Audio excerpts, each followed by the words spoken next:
கடந்த வாரங்களிலே நாம் தியானித்த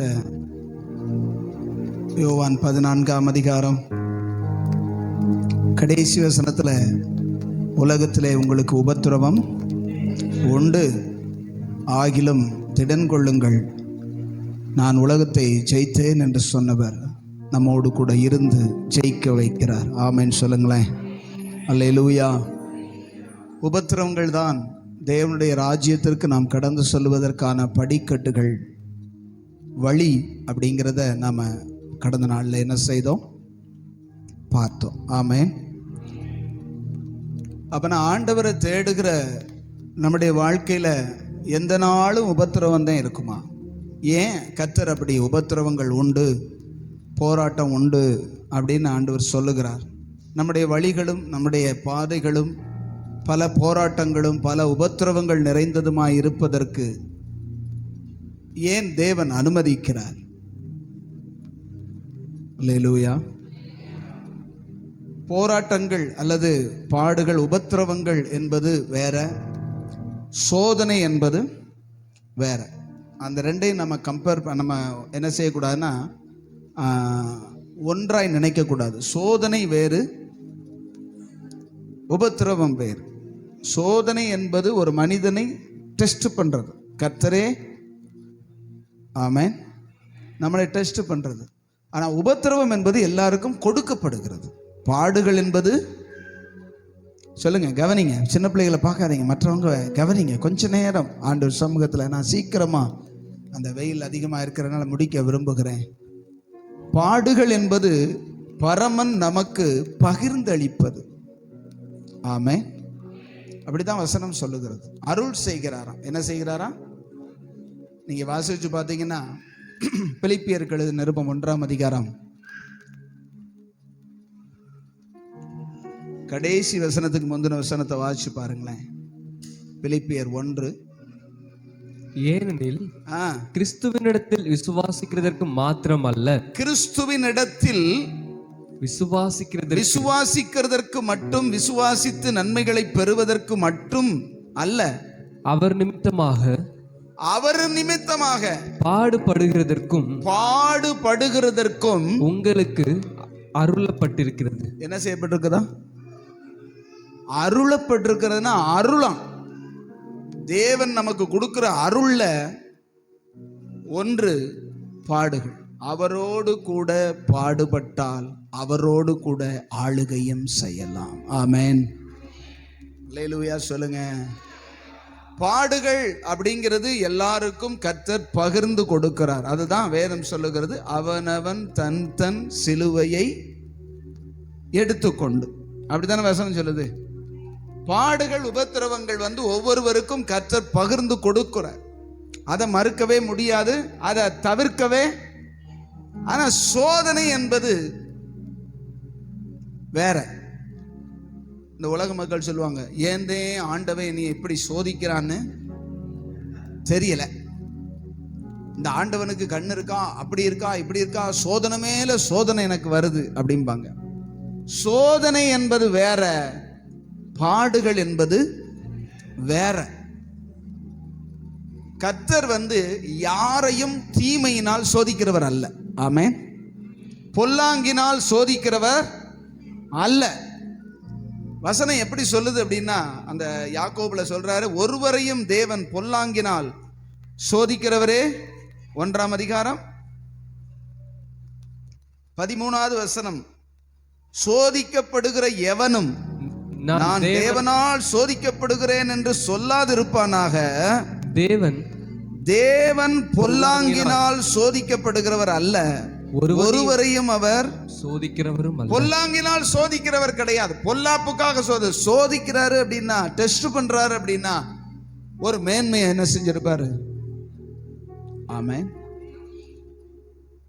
அந்த மேன்மையை கொடுக்கிறதுக்கு தான் டெஸ்ட், அதுதான் சோதனை.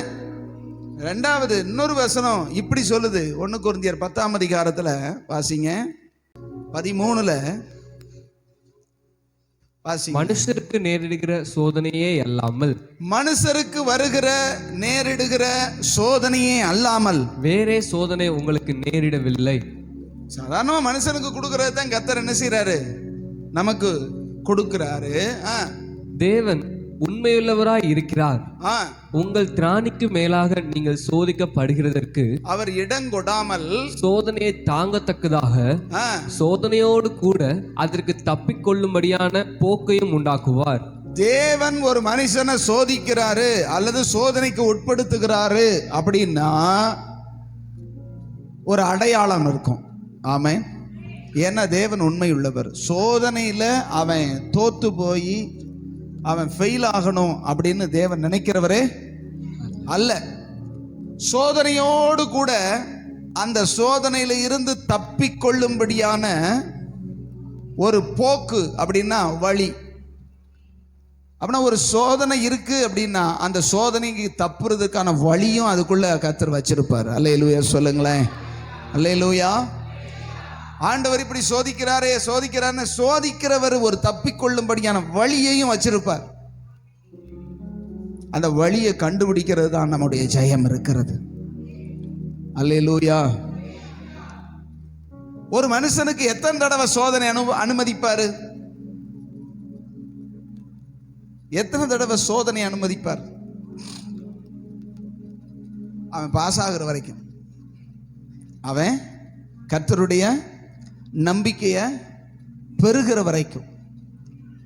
அல்லேலூயா. தேவன் எதிர்பார்க்கிற தகுதி அல்லது அந்த காரியம் நமக்குள்ள வர்ற வரைக்கும் அந்த டெஸ்டுக்குள்ள அனுமதிச்சுக்கிட்டே இருப்பார். ஆமென் சொல்லுங்க.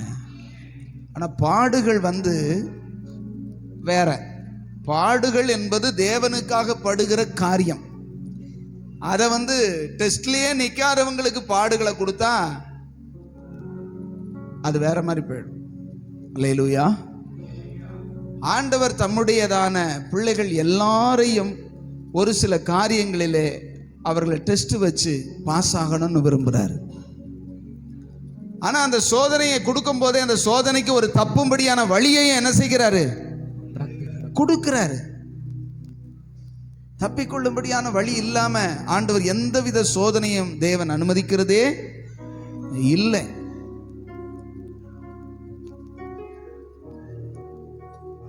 ஏன் ஆண்டவர் அப்படி சோதிக்கிறார்? சோதனை, நான் சொல்ற சோதனை ஒரு மனிதனை ஏன் சோதிக்கணும்? அவன் விசுவாசிக்கலையா? அவனுடைய பாவங்களை இவர் கழுவலையா? அவனை நீதிமானா மாற்றலையா? பிறகு ஏன் அவனை சோதிக்கணும்? பள்ளிக்கூடத்துல டீச்சர்கள் நல்லா தான் சொல்லி தர்றாங்க, மண்டையில ஏத்துறாங்க. பரீட்சையெல்லாம் அந்த டெஸ்ட்டுகள்லாம் வச்சு அவனுக்கு என்னென்னமோ செஞ்சு அவனை எப்படியாவது நாலேஜில் அறிவில் வளர்க்குறாங்க. பிறதுக்கு கடைசியில் முழு பரீட்சை வைக்கிறாங்க.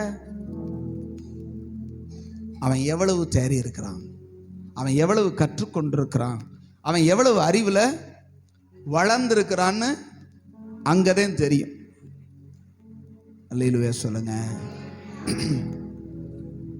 எத்தனை பேர் டீச்சரை கமெண்ட் பண்ணிக்கிட்டே உள்ள உட்கார்ந்துருப்பாங்க தெரியுமா உங்களுக்கு? டீச்சரை கேலி பண்ணிக்கிட்டு, டீச்சரை பார்த்து என்னமோ ஒன்றை பேசிக்கிட்டு, வாத்தியாரை நக்கல் பண்ணிக்கிட்டு, அவர் பாடம் நடத்திக்கிட்டு இருப்பாரு. அவருடைய ஸ்டைலையும் அவருடையதான காரியங்களையும் கமெண்ட்ஸ் பண்ணிக்கிட்டு, நக்கல் அடிச்சுக்கிட்டு, கேலி பண்ணிக்கிட்டு, அவர் சொல்றதையே கேட்காம இருக்கிறவங்களும் உள்ள என்ன செய்வாங்க? அவங்களுடைய குட்டு எப்போ வெளிப்படும்? பரீட்சையில தான். அதுக்கு தான் கர்த்தர் டெஸ்ட் வைக்கிறார். நீங்கள் சோதனைக்கு உட்பட பண்ணாதபடிக்கு அல்லது சோதனைக்கு உட்படாதபடிக்கு, மிச்சத்தை சொல்லுங்க பார்க்கலாம், சொல்லுங்க. விழித்திருந்து ஜெபம் பண்ணுங்க. சோதனைக்கு உட்பட்டு சோதனையில மாட்டிக்கிட்டு முழிக்காதபடிக்குன்னு அர்த்தம் அதுக்கு.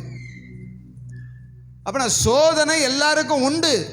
ஆனா சோதனையில சிக்கி சீரழியாம இருக்கணும்னா விழிப்பா இருந்து என்ன செய்யணுமா? ஆண்டவர் சொன்னார், எங்க கெத்சமனேல சொன்னார், நீங்கள் சோதனைக்கு உட்படாதபடிக்கு கொஞ்ச நேரம் விழித்திருந்து 1 மணி நேரம் ஆகிலும் விழித்திருக்க கூடாதா அப்படின்னு கேட்டார்ல. கேட்டாரா இல்லையா? ஏன் 1 மணி நேரம்? ஏன் 1 மணி நேரம்னு ஆண்டவர் 1 மணி நேரத்தை சொன்னாரு? அவ்வளவு நேரம் தான் இருக்கு, அதுக்கு மேல உங்களால முடிச்சிருக்க முடியாது. அதுக்குள்ள அவன் வந்துருவான். 1 ஹவருக்குள்ள அவன் என்ன செஞ்சிருவான்? வந்துருவான். அந்த 1 ஹவரை நீ பயன்படுத்திக்கோ. ஆமென் சொல்லுங்க. 1 மணி நேரம் தான் இருக்குது. அந்த 1 மணி நேரத்தை நீ என்ன செய்ய? ஜெபத்துல என்னோடு கூட ஜெபம் பண்ணுங்கடா அப்படின்னு சொல்றாரு. ஆனா அவர் முழுவதும் ஜெபித்த ஆளு. அந்த 1 மணி நேரத்தை அவன் ஆண்டவர் மிஸ் பண்ணவே. ஏன்னா வருகிற போராட்டம் பயங்கரமான சோதனை, டெஸ்ட், பாடு. அதை மேற்கொள்வதற்கு கர்த்தர் என்ன செஞ்சாரு? ஊக்கமா ஜெபம் பண்ணினார் கெத்செமனேல. அல்லேலூயா, சத்தம் அல்லேலூயா. கையை உயர்த்தி அல்லேலூயா சொல்லுவோம். அல்லேலூயா. அவன பாடுகளையும் சோதனைகளையும் மேற்கொள்ள, ஜெயிக்க, தப்ப என்ன செய்யணுமா? கொஞ்சம் வாயத்தரன்னு சொல்லுங்களேன். அப்ப ஜெபிக்கலைன்னா அந்த இடத்துல நீங்க கவனிச்சு பாருங்க.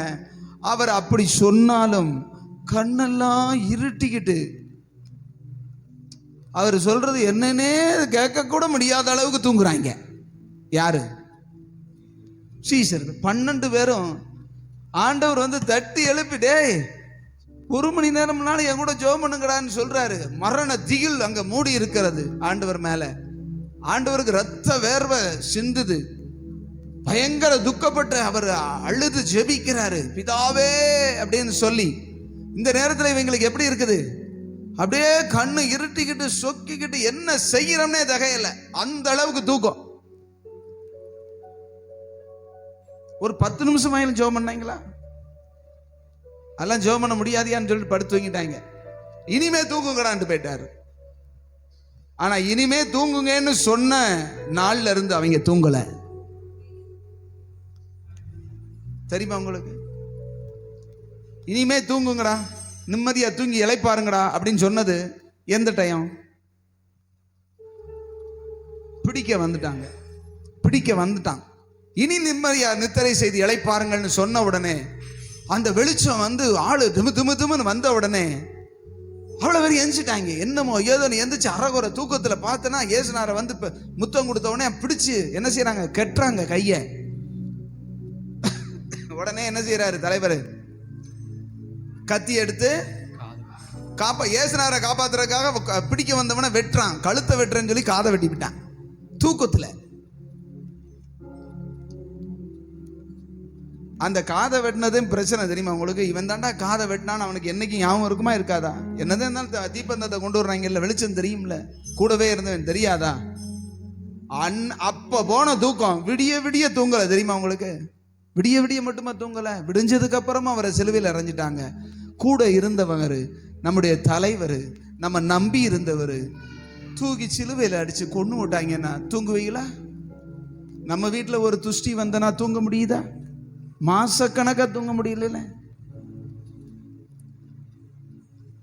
ஜெபம் பண்ணுங்கடான்னு சொல்லும் போது தூங்குனானுங்க, தூங்குங்கடான்னு சொல்லும் போது தூங்க முடியல. மணவாளன் தன்னை விட்டு எடுபடும் நாட்கள் வரும், அப்பொழுது உபவாசிப்பார்கள் சொன்னாரா? அப்படின்னா தேவ பிரசன்னம், தேவனோடு கூட இருக்கிற அனுபவம் விலகி ஒரு கடுமையான சூழ்நிலைமைக்குள்ள நம்ம வரும்போது ஜெபிக்கணும்னு நினைச்சாலும் ஜெபிக்க முடியாத ஒரு சூழ்நிலைமை வரும். தூங்கணும்னு நினைச்சாலும் தூங்க முடியாத நாள் வரும். இப்ப கொஞ்சம் தூக்கத்தை குறைச்சு, இன்னைக்கு நிறைய பேர் 8 மணி வரைக்கும் அப்படி சர்வசாதாரணமா தூங்குற ஆட்கள் உண்டு.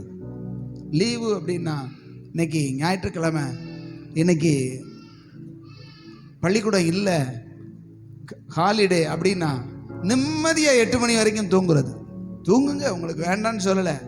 அதிகாலமே எழும்பி தேவ சமூகத்தில் இருந்துட்டு தூங்கணும். ஒரு 4 to 5 6 ஜெபம் பண்ணிட்டு பிறகு படுத்து 8 மணி வரைக்கும் தூங்குங்க, தப்பு இல்லை. தேவ சமூகத்தில் இருக்கிற பழக்கம்தான் நம்மளை சோதனையிலிருந்து தப்பிக்கொள்ளும்படியான வழியை நமக்கு காட்டி கொடுக்கும். அல்லேலூயா, அல்லேலூயா சொல்லுங்க. ஜெபிங்கடா ஜெபிங்கடா ஜெபிங்கடான்னு சொல்லும் போது எவனுக்கும் ஜெபிக்க மனசும் இல்லை, விருப்பமும் இல்லை. அவங்களுக்கு அலுப்புல படுத்து தூங்கிட்டாங்க. ஒரு நாள் வரும், அப்பொழுது விழுந்து விழுந்து ஜெபிப்பாங்க. ஆண்டவர் சொன்னாரு, எருசலேமில் போய் பரிசுத்த ஆவி உங்களிடத்துல வர்றது வரைக்கும் காத்திருங்கடான்னு சொன்னாரு. மேல் வீட்டில இருந்து இறங்காம 10 நாள் இருந்தாங்க. தெரியுமா உங்களுக்கு? அபிஷேகம் இறங்கின மேல் வீட்டில் இருக்கிற டெய்லி அவங்க போய் என்ன குளிச்சுட்டு சாப்பிட்டு ஒரு 10ல இருந்து மத்தியானம் வரைக்கும் ஜெபம் பண்ணாங்கன்னு நினைக்கிறீங்களா? 40வது நாள் அவர் மறுரூபமாய் என்ன செஞ்சாரு? ஒலிவ மலையில சீசர்கள் மத்தியில நீங்க எருசலேமுக்கு போய் காத்திருங்கள்னு சொல்லிட்டு போனார்ல, அங்க வசனம் சொல்லுது, அப்படியே எருசலேமுக்கு வந்து மேல் வீட்டில் ஏறினார்கள்னு இருக்கும். மேல் வீட்டில் ஏறினவங்க அபிஷேகம் வந்து அவங்கள நிரப்புனதுக்கு அப்புறம் தான் இறங்கிய வந்தாங்க. 10 நாளும் ஜெபத்திலும் உபவாசத்திலும் காத்திருந்தார்கள். இரவும் பகலும் ஜெபம் பண்ணாங்க. அல்லேலூயா சொல்லுங்க. தூங்குனாங்களா?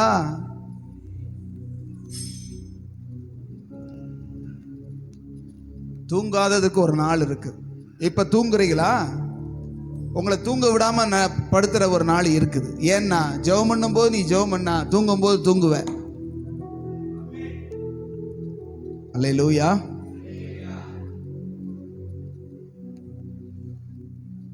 ஏன்னா இன்னைக்கு எது முக்கியமா போகுது? தூக்கம் தான் முக்கியமா இருக்கு.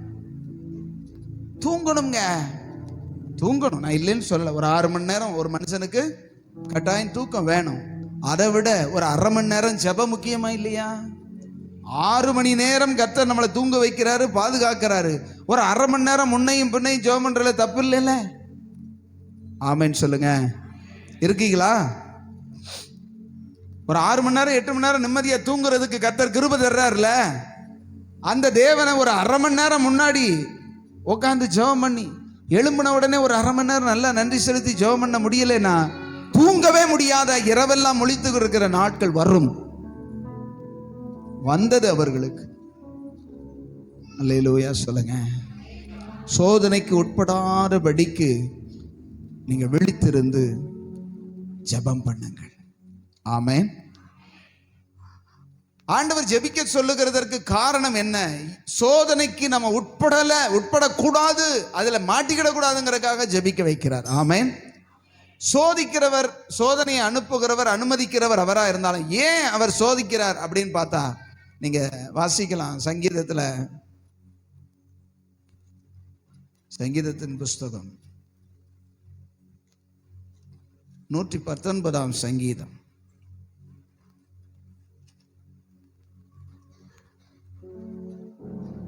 67வது வசனம். நான் உபத்திரவப்படுவதற்கு முன்பு வழி தப்பி நடந்தேன். இப்பொழுதோ உபத்திரவம் வந்த பின்போ உம்முடைய வார்த்தையை காத்து நடக்கிறேன். அத முதல்லயே காத்து நடந்தா என்ன? முதல்லயே கீழ்ப்படிஞ்சு தொலைஞ்சா என்ன? சொல்லும் போதே சரிங்கப்பா அப்படின்னு கேட்டா என்ன? கண்ணு குருடான பிறகுதான் நான் என்ன செய்யணும் ஆண்டவரேன்னு கேட்டான். யாரு? பவுல் கேட்டான். கண்ணு குருடாகி கீழே விழுந்ததுக்கு அப்புறம் தான் ஆண்டவரே என்ன செய்ய சித்தமா இருக்கிறீர், போடா ஊருக்குள்ள போ, நான் உனக்கு அங்க சொல்லுவேன். கேட்ட உடனே சொல்ல மாட்டார். நேரடியாகவும் பேசினாரு. நேரடியா சொல்ல தன்னுடைய விஷயத்தை சொல்லாம அனனியா மூலமா வந்து சொல்றாரு, இப்ப கீழ்படுகிறியான்னு. நீ அழிக்க தேடினவன் வந்து அழைப்ப சொல்லுகிறான், கீழ்ப்படிஞ்சுதான் ஆகணும், வேற வழியே. ஆமா,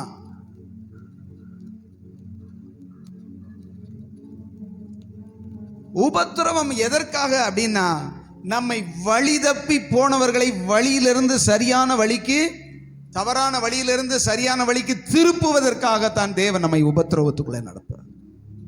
ஆமென் சொல்லுங்க.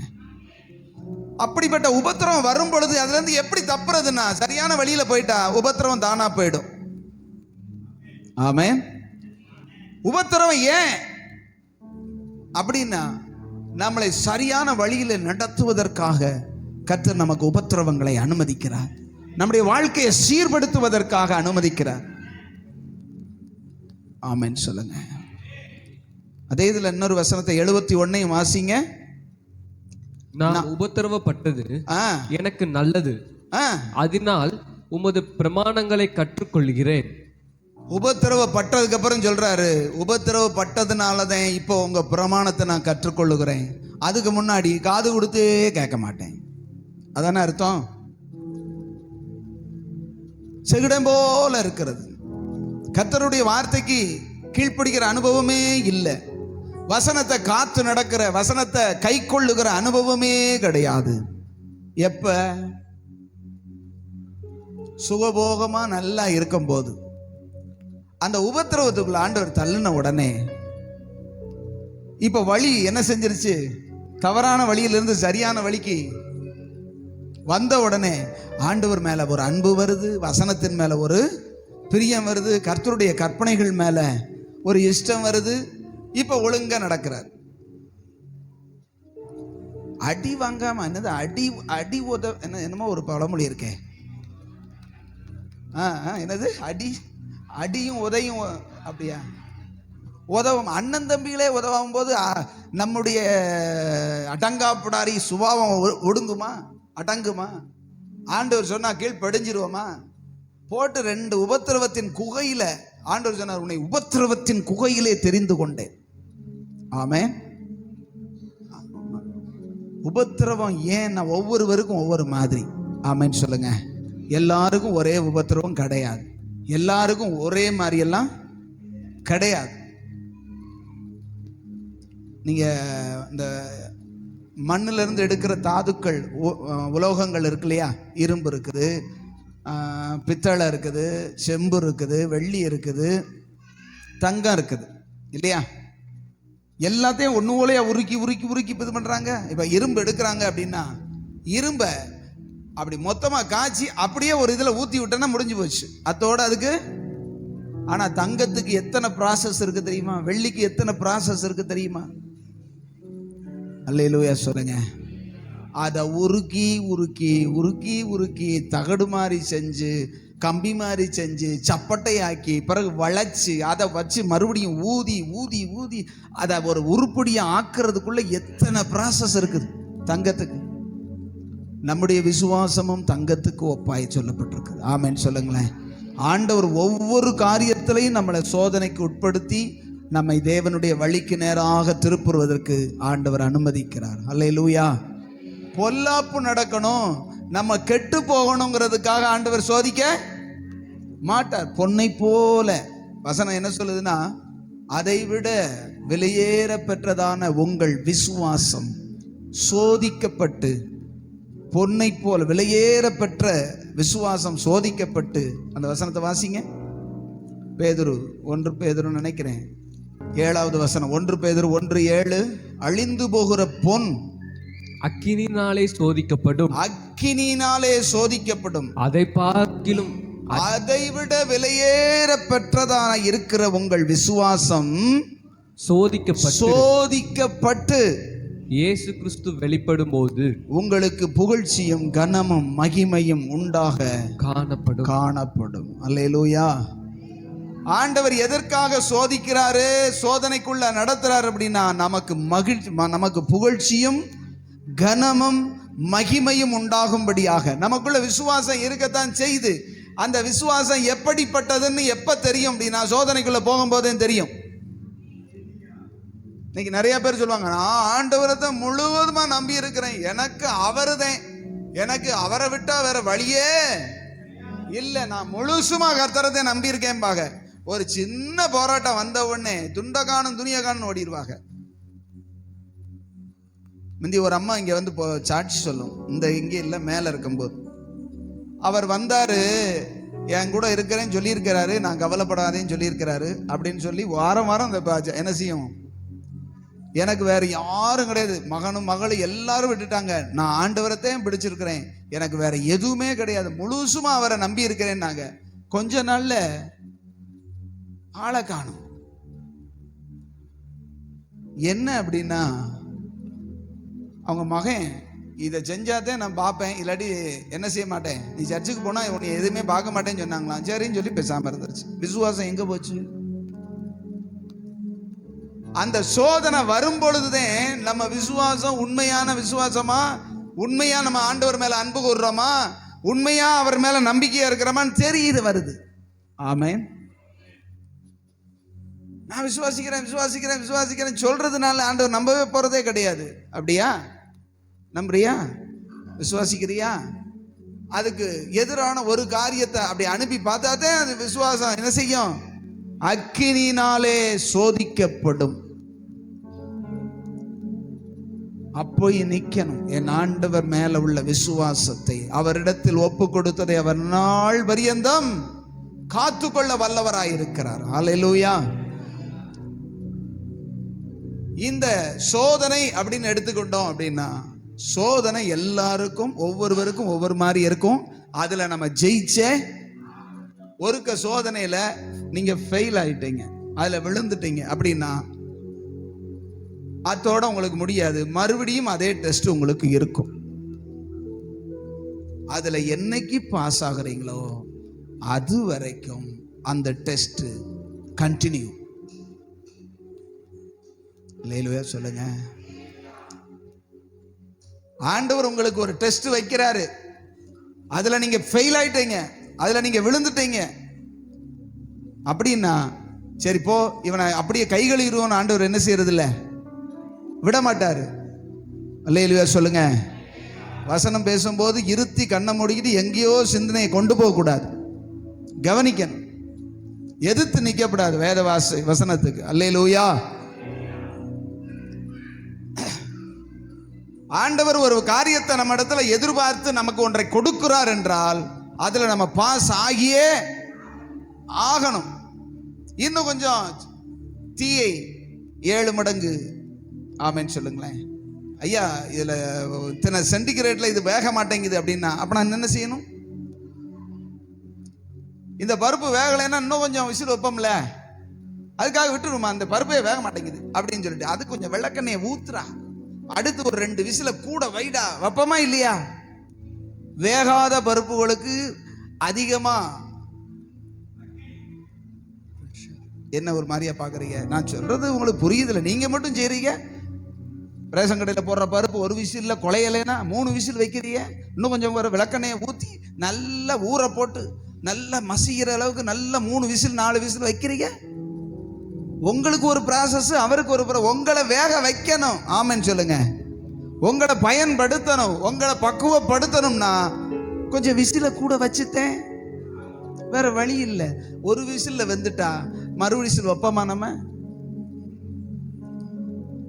சில வேகாத கேஸுகள் இருக்கு. ஆமென் சொல்லுங்களேன். நீ எத்தனை விசில் வச்சாலும் நான் வேக மாட்டேன்னு மவனே உனக்கு இருக்குடே. ஆமென் சொல்லுங்களேன். அப்படின்னு ஆண்டவர் பொறுமையா வச்சிருப்பார். நீ எந்த குக்கர்ல போட்டு வேக வைக்கணும்னு அவருக்கு என்ன செய்யும்? யோனாங்கிற ஒருத்தன் இருந்தான், பருப்பு வேகல, ஆண்டவருடைய காரியம் பார்த்தாரு. இவனை எந்த குக்கர்ல போடணும்னு சொல்லி பார்த்து கடல்ல தூக்கி போட்டு அங்க நின்றுக்கிட்டு அந்த மீனுடைய எலும்பை பிடிச்சு தொங்கிக்கிட்டு ஜெபம் பண்ணான். அதுக்கு முன்னாடி ஒழுங்கா என்ன செய்யல? ஆண்டவர் சொல்ல கீழ்ப்படியில. ஆண்டவரே, ஆண்டவர் உற்சாக பலிகளை நான் செலுத்துவேன், நீ நீதி உள்ளவர், உம்முடைய வழிகளிலே நடப்பேன். எங்க? கடலின் ஆழத்தில் இருந்துகிட்டு. நீ அந்த குக்கர்ல போட்டா தான் வேகுவேன் தெரியும். அல்லேலூயா சொல்லுங்க. ஆண்டவர் சொல்லும் போதே சரிங்கப்பான்னு சொல்லிட்டேனாக்கும் ஒரு விசில்ல முடிஞ்சு வச்சு. ஆமென் சொல்லுங்க. பக்கத்துல கையை பிடிச்சு எத்தனை விசில்ல வேக வைக்கன்னு கேளுங்க. கேளுங்க, சும்மா கேளுங்க, உங்களுக்கு எத்தனை விசில் வைக்கணும் கேளுங்க. எத்தனை விசில்ல வேக வைங்க. ஒரு சொன்னா கேட்டா லேசா போயிடும். சில பேர் கேட்க மாட்டேங்கிறாங்க. அதெல்லாம் முடியாது. உன்னைய வேக வைக்காம உன்னை கொண்டு போக முடியாது. அல்லேலூயா சொல்லுங்க. வேக வைக்கிறேன்னா என்ன நினைக்கிறீங்க? மறுரூபம். பருப்பு எப்படி இருக்கும்? கட்டுசா இருக்கும். வெந்த பருப்பு எப்படி இருக்கும்? சாஃப்டா இருக்கும். மனுஷீகம் ரொம்ப டஃப்பானது, தெய்வீகம் ரொம்ப சாஃப்டானது. அல்லேலூயா. நம்முடைய வைராக்கியம், கோபம், எரிச்சல், மாம்சீகம் எல்லாம் விசில்ல எல்லாம் குலைஞ்சிரும். ஆமென் சொல்லுங்களேன். குலையணும். வெறப்பதை நிற்பேன், நான் நினைச்சதான் செய்வேன்னா உனக்கு 4 விசில் கூட இருக்கடா அவனே பாரு. ஆமென் சொல்லுங்க. இருக்கு. நீ விரும்பினாலும் விரும்பாட்டாலும் இருக்கு. கர்த்தர் நேசிச்சாருன்னா வைப்பாரு, இல்லாட்டி குப்பையில தூக்கி. ஏப்பா எத்தனை விசில் வச்சாலும் வேக மாட்டேங்கிற அந்த பருப்பை என்ன செய்வீங்க சொல்லுங்க? ஒண்ணுக்கு 2 வச்சு பார்ப்போம், 3 வச்சு பார்ப்போம், 10 விசில் வச்சும் வேக மாட்டேங்குது. இந்த பருப்பை என்ன செய்யறது? அல்லேலூயா. அதை தூக்கி பேசாம கோழிக்கு போட்டது மாதிரி தூர போட்டுட்டு அடுத்து வேற பருப்பு வாங்குவோம். ஆண்டவர் நம்ம அவருடைய வழிக்கு திரும்பாதவனை லெஃப்ட் பண்ணிட்டு வசனம் சொல்லுகிறது, என்னுடைய கிருபையை சவுலை விட்டு விலக்கினதை போல நான் உன்னை விட்டு விலக்க மாட்டேன் அப்படி சொல்றாரு. ஆமென். சவுல் இடத்திலிருந்து கிருபையவே விலக்கி அவனை கைவிட்டார். பார்த்துக்கங்க. ஏன்னா சொன்னடியே கேட்காதவன். ஆண்டவர் ஒன்று சொன்னா இவன் ஒன்று செய்வான். ஆண்டவர் போய் அமலேக்க முற்றிலும் அழித்துட்டு வா அப்படின்னாக்கும் இவனுக்கு பிடிச்சதை மட்டும் செஞ்சுட்டு மிச்சத்தை எல்லாம் அள்ளிட்டு வந்துருவான். தனக்கு ஜெயஸ்தம்பத்தை நாட்டுவான். தன் பேர் விளங்கும்படி ஊர் ஊரா போய் ஜெயஸ்தம்பத்தை நாட்டினவன் கர்த்தருக்கு மகிமையை செலுத்தவே இல்லை. ஆண்டவருடைய இருதயத்தை தூக்கப்படுத்திக்கிட்டே இருந்தான். ஆண்டவர் ஒரு மனிதனை அபிஷேகம் பண்ணினா அவனை கொல்ல தேடுறான். இதே மனுஷியம் இந்த குக்கர்ல வேகல, ஆண்டவர் கொடுத்த இதுல வேகல, ஊஸ்ட் பண்ணிட்டாரு. என்ன செஞ்சாலும் நான் உம்முடைய பிள்ளைதான் ஆண்டவரேன்னு சொன்ன தாவீத உருக்கி எல்லாத்தையும் சரிப்படுத்தி கொண்டு போய் வச்சாரு பாருங்க. முடிவு வரையும் தான் அவருடைய இருதயத்துக்கு ஏற்றவனா இருந்தான். அல்லேலூயா. முதல்ல ஆசீர்வாதத்தை கொடுத்துட்டு அவனை உருவாக்க நினைச்சா முடியல கர்த்தரால. எடுப்புல கொண்டு போய் கழுதையை தேடி போனவனுக்கு கர்த்தர் எதை கொடுத்தாரு? ராஜ்ய பாரத்தில் கொண்டு போய் உட்கார வச்சார். கழுதையை காணாம போன கழுதையை தேடி போனவனுக்கு ராஜ்யம் கிடைச்சது. அவனை திருத்துறதுக்கு கர்த்தரால முடியவே இல்லை. சொன்னது எதையுமே கேட்க மாட்டேங்கிறான். பார்த்தாரு, அவனை ஊஸ்ட் பண்ணிட்டு அவன் மேல இருந்த தரிசனத்தை, அவனுக்கு வச்சிருந்த அபிஷேகத்தை தூக்கி தாவீதை கொடுத்து முதல்லயே அவனை நல்லா உருவாக்குனார். ஆமென் சொல்லுங்களேன். ஒரு 13 வருஷம் நல்லா உருவாக்கி ஓட அவனை விரட்ட வச்சு அவன்கிட்ட இருந்த எல்லா கழிப்புகளையும் வேகாத தன்மைகளையும் வேக வச்சு கொண்டு வந்து 30 வயசுல கொண்டு வந்து வச்சாரு பாருங்க. 40 வருஷம் ஆண்டான். ஆமென் சொல்லுங்களேன். முடியும் போது அவனுடைய வாழ்க்கை முடியும் போது அவனை குறித்து வேதம் சொல்லுகிறது, அவன் கர்த்தருடைய தீர்க்கதரிசியா இருந்தான். ஆமென். ஆண்டவருடைய இருதயத்துக்கு ஏற்றவனாயிருந்தான். அவனுடைய முடிவு சமாதானமாய் தாவீது பூரண வயதுள்ளவனாய் மரித்தான். ஆமென் சொல்லுங்க. கர்த்தர் ஒரு மனுஷனை பூரணப்படுத்தணும்னா அவனுக்கு அநேக சோதனைகளை கொடுத்து அதுல தப்பிக்கொள்ளும்படியான வழியையும் கொடுத்தனா, அந்த தப்பிக்கொள்ளும்படியான வழி ஒரு சின்ன வழியா இருக்கும். அந்த வழியில போக மனம் இல்லாட்டி, கர்த்தர் சொல்லுகிற அந்த வச்சிருக்கிற வழியில போக மனதில்லாட்டி கெட்டு போவாய். ஆமென். ஆமென் சொல்லுங்க. அதனால சோதனைகளை சகிக்கிற மனுஷன் பாக்கியவான். அவன் அந்த வசனத்தை வாசிங்க. அதனுடைய தொடர்ச்சி நினைக்கிறேன். அதனுடைய தொடர்ச்சி யாக்கோபு 1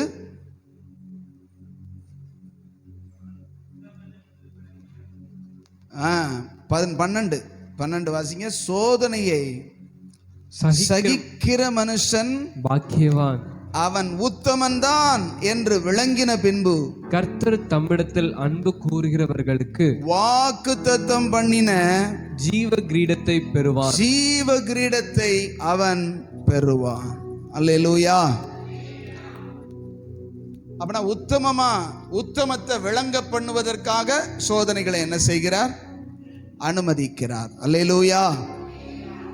நம்ம உத்தமத்தை விளங்க பண்ணணும். நமக்கு வருகிற சோதனைகள், போராட்டங்கள், டெஸ்ட்டுகளில் நம்ம என்ன செய்யணும்? நம்முடைய உத்தமத்தை விளங்க பண்ணணும். தேவன் எதிர்பார்க்கிற உத்தம வழியை நம்ம செலக்ட் பண்ணணும்.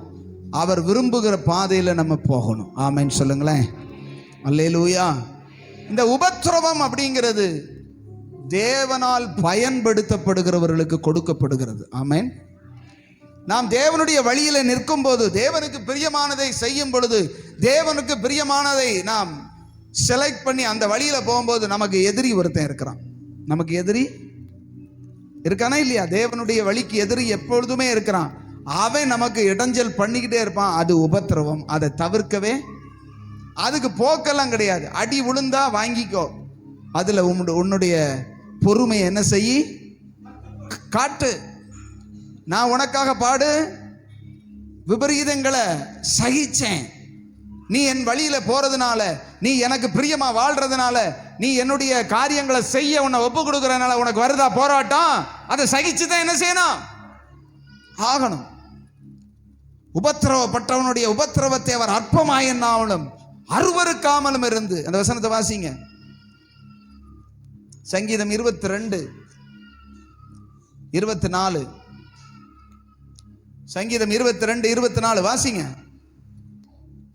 உபத்திரவப்பட்டவனுடைய உபத்திரவத்தை, உபத்திரவப்படுகிறவனுடைய அல்லது பட்டவனுடைய உபத்திரவத்தை அவர் அற்பமாய் எண்ணாமலும் அருவருக்காமலும் தம்முடைய முகத்தை அவனுக்கு மறைக்காமலும் இருந்து. ஆண்டவர் யாருக்கு முகத்தை மறைக்க மாட்டார் அப்படின்னா, உபத்திரவப்படுகிறவனுக்கு முகத்தை மறைக்க மாட்டார். அவன் கூப்பிடும் பொழுதே என்ன செய்வார்? அவனை கேட்டருளினார். அல்லேலூயா. சோதனையில நீ தப்பி ஆகணும், ஆனா உபத்திரவத்தை பட்டாகணும். ஆமென். ஆனா அவருடைய முகம் அவனுக்கு நேராத்தான் இருக்கும். யாருக்கு நேரா? உபத்திரவப்படுகிறவனுக்கு நேராத்தான் கர்த்தருடைய முகம் இருக்கும். என்ன போலவே நீ என்ன செய்யற? உபத்திரவத்தை சகிக்கிற, எனக்காக சகிக்கிற. நீ என்ன கேட்டாலும் நான் என்ன செய்வேன்? தருவேன். அல்லேலூயா. உபத்திரவம் ஒரு தேவ பிள்ளைக்கு கூட பிறந்தது. ஆமென். பரலோகத்துக்கு போறதுக்கு இப்படிப்பட்ட அநேக உபத்திரவங்களின் வழியாய் நாம் பிரவேசிக்க வேண்டியது அவசியமானதையா, அப்படித்தானே சொல்லப்பட்டிருக்கிறது. உபத்திரவத்தை தவிர்க்க முடியாது, ஆனா சோதனைய கர்த்தர் சொல்லுகிற வழியில போனா தவிர்த்தரலாம். அல்லேலூயா. இன்னைக்கு நிறைய பேர் உபத்திரவத்துக்கும் சோதனைக்கும் உள்ள வித்தியாசம் தெரியாம உபத்திரவத்தை போய் சோதனை என்னும், சோதனையை போய் உபத்திரவம்னு சொல்லி மாட்டிக்கிட்டு குழப்பிக்கிட்டு இருக்கிறாங்க. உபத்திரவத்திலிருந்து தப்பிக்க முடியாது, ஆனா சோதனையிலிருந்து கர்த்தர் வழி காட்டுகிற வழியில தப்பிக்க முடியும். உபத்திரவத்துக்கும் சோதனைக்கும் உள்ள வித்தியாசத்தை நீங்க என்ன செய்யணும்? புரிஞ்சுக்கிடணும். சோதனைக்கு தப்பணும்னா, சோதனையில காப்பாற்றப்படணும்னா விழிப்பா இருந்து ஜெபித்து அவரோடு கூட உறவாடணும். அல்லேலூயா, அல்லேலூயா. நம்முடைய வாழ்க்கையில ஏன் உபத்திரவத்தை அனுமதிக்கிறார் தெரியுமா? எதுக்கு உபத்திரவத்தை அனுமதிக்கணும்? அவன் தான் சோதனையை ஜெயிச்சு தன்னுடைய பிள்ளைய மாறிட்டான்ல, பிறகு உபத்திரவத்தை அனுமதிக்கணும். வாசித்த 2 கொரிந்தியரின் புஸ்தகத்தில் எடுங்க, 1ஆம் அதிகாரத்துல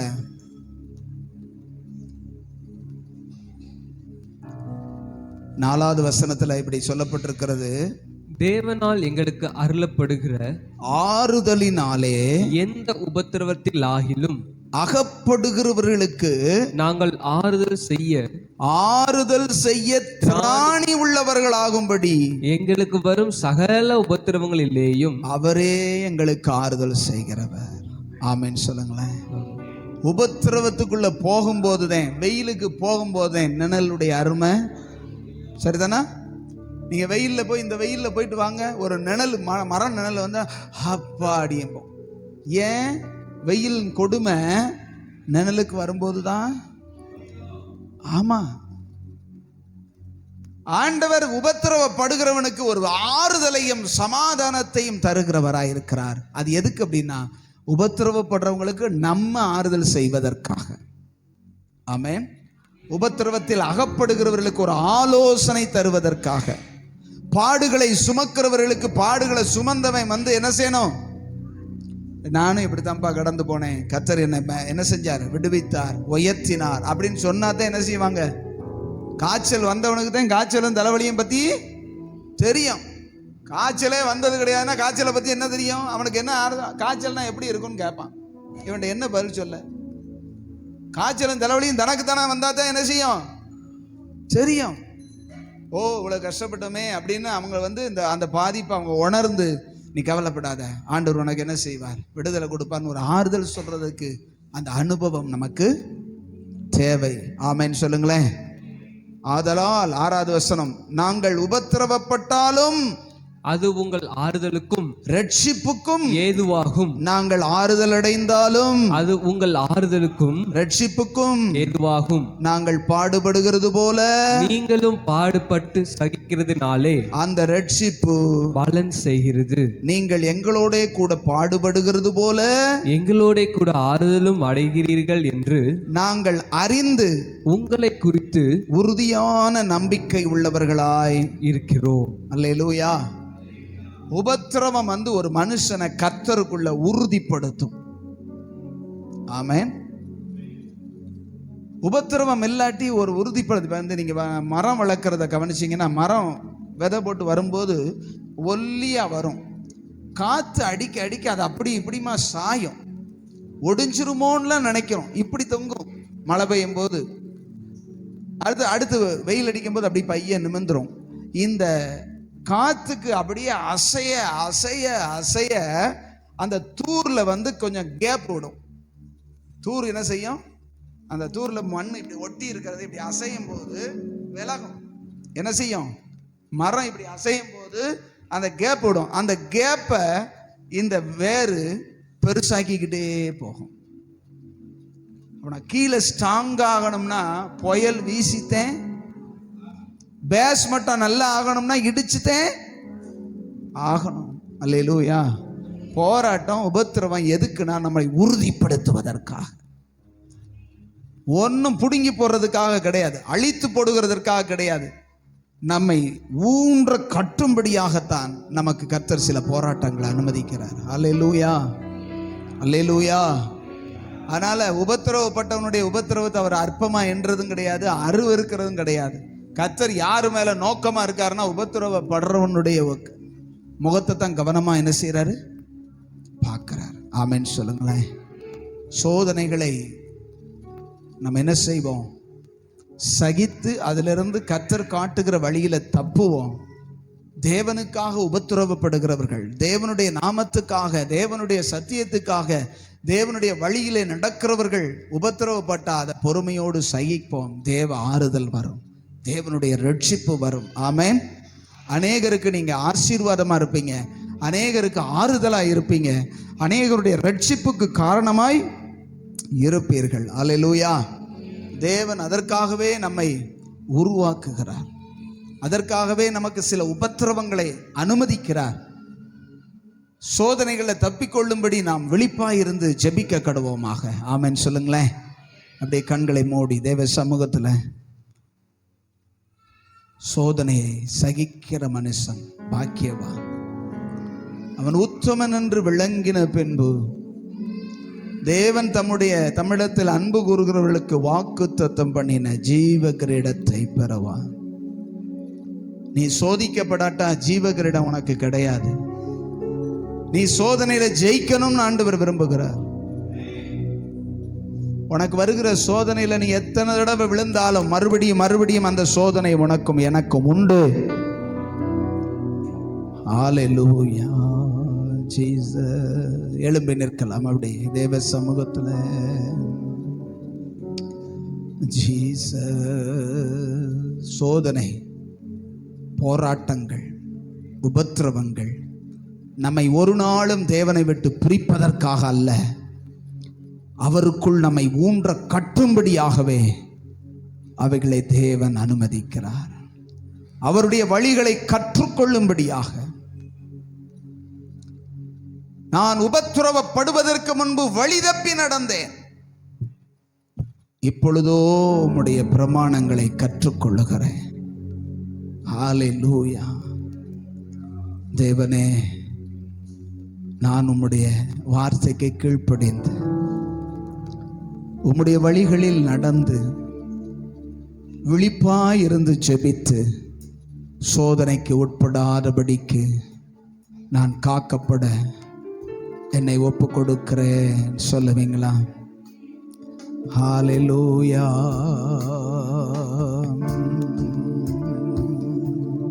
வேதனையோ வேறு சோதனையோ எதுவும்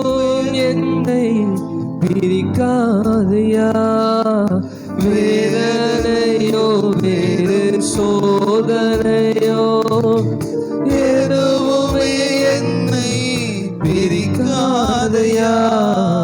போவாஸ் போவாஸ் போர்வையால் என்னை மூடுமையா.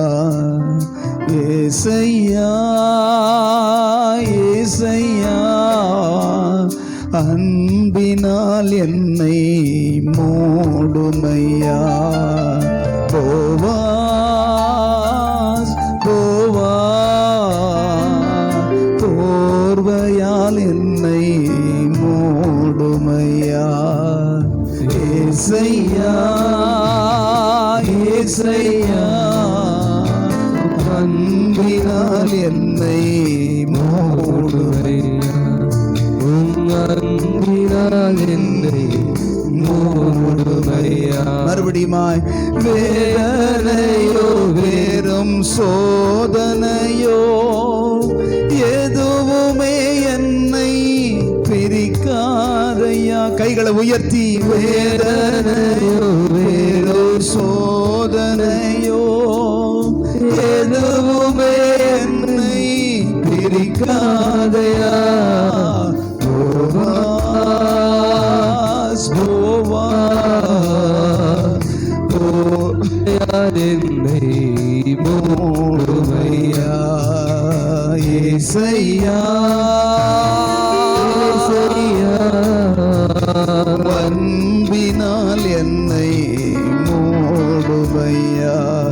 உங்க அன்பினால் என்னை மூடுமையா. கற்றுத்தாரும் நான் கடைபிடிப்பேன், சொல்வதை செய்து முடித்திடுவேன். கற்றுத்தாரும் நான் கடைபிடிப்பேன், சொல்வதை செய்து முடித்திடுவேன்.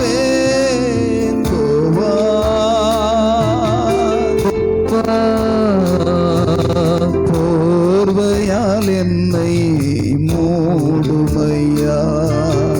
ஏசையா ஏசையா அன்பினால் என்னை மூடுமையா. உம் கிருபையால் என்னை மூடுமையா. உம் பலத்தினால் என்னை நிரப்புமையா.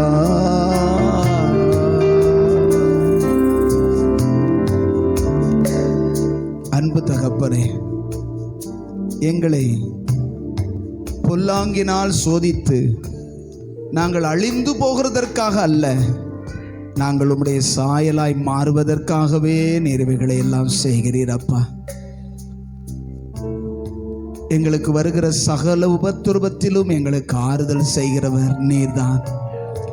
மற்றவர்களுக்கு நாங்கள் ஆறுதலாய் இருக்கும்படி எங்களை வைக்கிறவர் நீர்தான் அப்பா. நாங்கள் உபத்திரவப்பட்டாலும் அது உங்களுக்கு ஆறுதலுக்கும், நாங்கள் துன்பப்பட்டாலும் அது உங்களுக்கு ரட்சிப்புக்குமே ஆகும் என்று சொல்லப்பட்டிருக்கிறதே.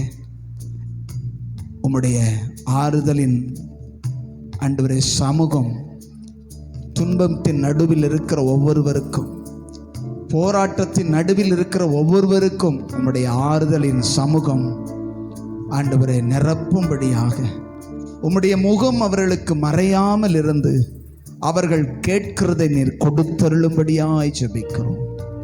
உங்க கரத்தில் எங்களை தாழ்த்துகிறோம், எல்லாரையும் அர்ப்பணிக்கிறோம். அன்பு ரட்சகர் இயேசு கிறிஸ்துவின் மூலம் ஜெபித்து ஜெயம் எடுக்கிறோம் நல்ல பிதாவே. என் ஆத்துமாவே கர்த்தரை ஸ்தோத்திரி, என் முழுவலுமே பரிசுத்த நாமத்தை ஸ்தோத்திரி. என் ஆத்துமாவே கர்த்தரை ஸ்தோத்திரி, கர்த்தர் செய்த சகல உபகாரங்களை மறவாதே. ஆமென் ஆமென். ஹல்லேலூயா ஹல்லேலூயா. God bless you. Praise the Lord.